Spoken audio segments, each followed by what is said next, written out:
Hi folks, this is the Fighting Nerd and his co-host Jolly Roger. We're not filming ourselves today, so you're going to have to take our word for it that we're here and we're us. This is going to be a bit of shameless self-promotion.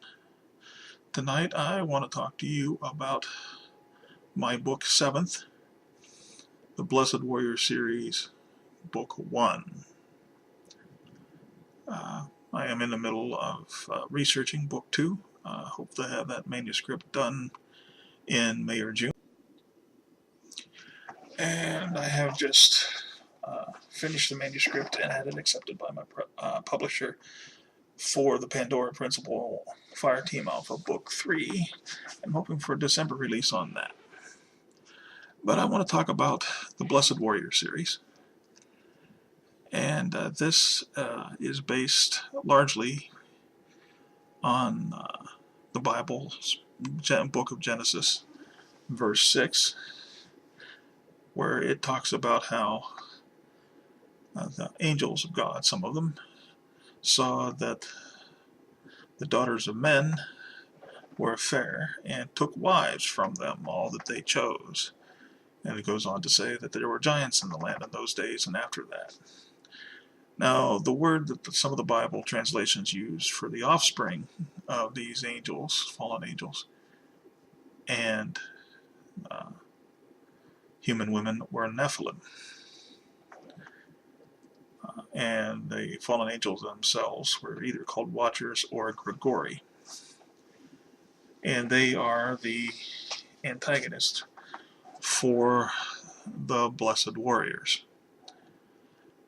The Blessed Warriors are 7 families who descend from 7 knights who, during the Crusades, found themselves sickened by the carnage wreaked by the Christian Crusaders after the fall of Jerusalem after a prolonged siege, where women, children, old people were just slaughtered wholesale. Some accounts say that there was ankle-deep blood in the streets, literally ankle-deep blood. And these 7 knights, in order to atone for what they helped do, decided to go into the desert without any provisions in hopes of either dying there in a painful way of thirst to atone for that sin, or for God to give them a vision or a sign of what they could do to atone for that sin. And God answered. He assigned each of them one of his 7 archangels, and these knights became the fathers to the 7 blessed families. These families went on to be demon hunters. They tracked down the fallen angels, the demons, and the progeny that they had from these human women. And that's where the story really begins. This particular story revolves around the Boston branch of the Selkirk family. And the primary character there is the youngest Selkirk brother, Cadell Selkirk, who is a 7th, meaning he is the 7th son of a 7th son. And being the 7th of an unbroken chain of either boys or girls in a single generation of blessed family makes you even stronger and more powerful than traditional members of blessed families. All the blessed have certain superhuman, supernatural abilities, but 7th children have even more power. But it has to be a 7th son or a 7th daughter in succession. You can't have, for instance, 5 boys and 2 girls and have a true 7th when it comes to the abilities conferred by God and his angels. And for the first time in the history of the blessed, which is almost 1,000 years,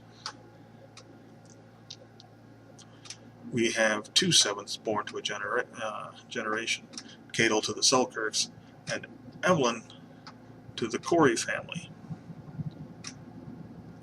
And you see them pictured on screen now. And Evelyn is new to her birthright. She has been hidden for reasons that are detailed in the book, and did not know she was of a blessed bloodline, let alone that she was a seventh. And she is drawn into this rather suddenly and somewhat against her will, because Gregory, a demon, calls himself Blackwell, Aetius Blackwell, the son of Azazel, one of the great demon princes, is trying to free his father Azazel from Solomon's brass vessel, which in some of the lore is a brass vessel that Solomon, using a ring that was given to him by God that allowed him to control demons, imprisoned 72 of the worst of the demons in this brass vessel. And the book revolves around the pitched battles and the quest to keep Azazel from freeing those demon princes. But it's about a family that's engaged in this extraordinarily dangerous endeavor. Cato, of course, had 6 brothers, one of which has already been killed at the beginning of the book in battle with demons. And his other brothers are all older, and they're all part of the Blessed. And they have been trained to fight demons by their father and their grandfather pretty much since they could walk. So if the brothers were tight before, you can imagine how close a bond that would develop when you were living that type of life. They are absolutely devoted to each other. And the other character pictured there, the red-headed lady, is Helena Brahmi, which is their adopted sister, whose family was, you guessed it, killed by demons, and she came to live and study magic with the Selkirk's brother, Selkirk's mother, which you will see in an upcoming illustration. And the family dynamic is what really makes this fun for me to write, because I am the youngest of 4 brothers, and of course we don't fight demons. But I can draw on all the little quirks that my brothers and I had, and all the things we do, the positively vicious games of pickup football that we used to play, and the kind of the mean jokes we would play on each other. I'm really close with all of my brothers, and I use that to make the Selkirks more real and more natural in the supernatural setting that they are set in, that the story is set in. And along those lines too, my story here is really grounded in the real world. There's no mythical countries that are shrouded by magic. There are no special schools that these children had to go through. Even though they were aware of this wider supernatural world that 99.9% of the population is unaware of, they've had to live and function in the real world all their life, while knowing that this powerful and deadly world beyond the veil of the senses exists. So there's no insulation for them between the two worlds. As a matter of fact, they aren't the insulation. If they do their job right, then normal people never realize that there are demons everywhere trying to get people to commit sins and be damned by God. They can't actually force anybody to sin, but they can create conditions where it might seem like sinning is the best way out of bad situation, or just slowly corrupting them with little suggestions and little hints. And sometimes they just outright take violent action against individuals for whatever, with the ultimate goal of, one, destroying mankind through sin and forcing God to throw mankind, which he created and loved, into hell and make him suffer for sinning, because that is their way of hurting God, by making God punish his beloved creation, humanity. And also, they think that they can still overthrow God. They don't necessarily believe the prophecies of Revelation where the forces of evil are ultimately defeated. They still think they can win. They cause human suffering in order to feed off of that. They feed off the psychic energy that suffering creates, and try to grow their numbers and eventually storm heaven. And the blessed families are a bulwark against that agenda. And even though this book draws a lot on Judeo-Christian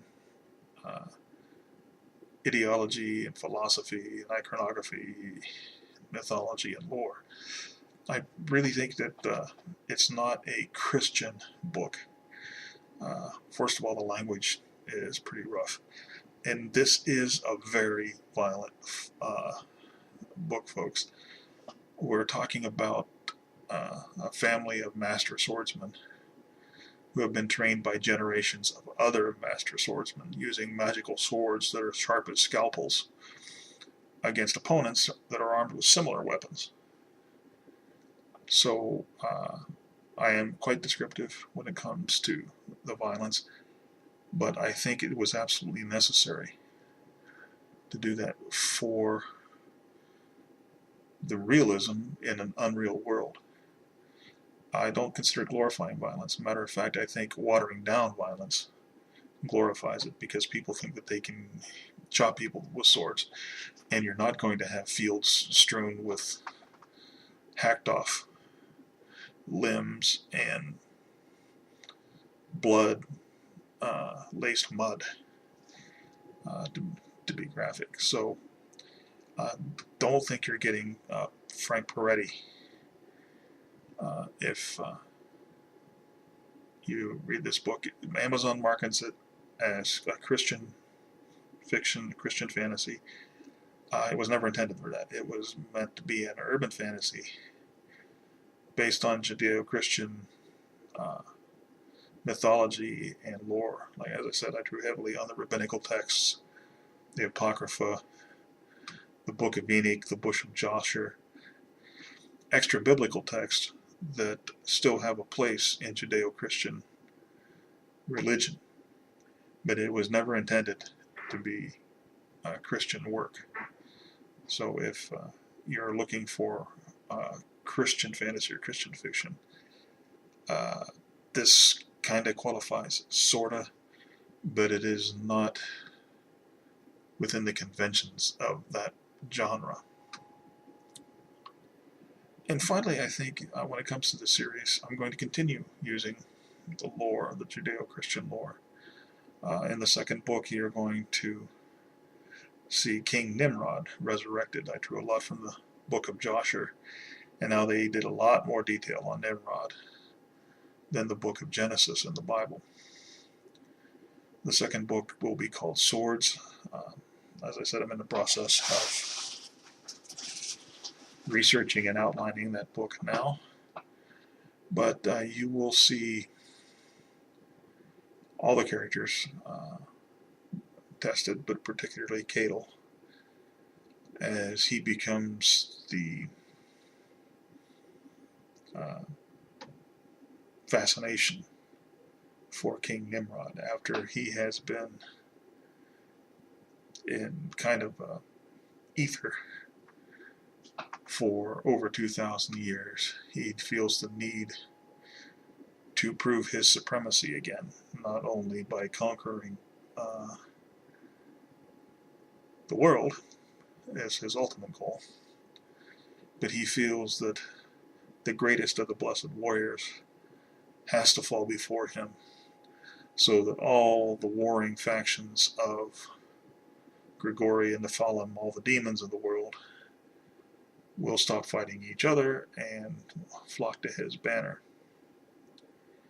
And I try to, there is kind of a ongoing romance between Evelyn Corey and Cadel. It's not romance heavy, it's more of a romance. It's a developing relationship. But it is interesting because we have this very tight family in the Selkirks. And Evelyn in the books never really had a family. Her family sent her away to protect her, and she was sent to various boarding schools and things like that. But now that she has been adopted by the Selkirks, she cherishes this family dynamic on a level that no one else, almost no one else but her, can understand. They love each other because they're family, and they have fought at each other's side for years. She sees it as something that she has never had before, but that makes it possibly even more precious to her than it is to them. And there are a lot of other character interactions. All my books tend to have large casts. I love experimenting with the alchemy of a bunch of people in a dangerous occupation and how they relate to each other. So I rambled on here a bit. I hope this sparks your interest enough to check out the books. This is The Fighting Nerd, and I leave you once again with this admonition and plea to remember that words make history. And I bid you good night.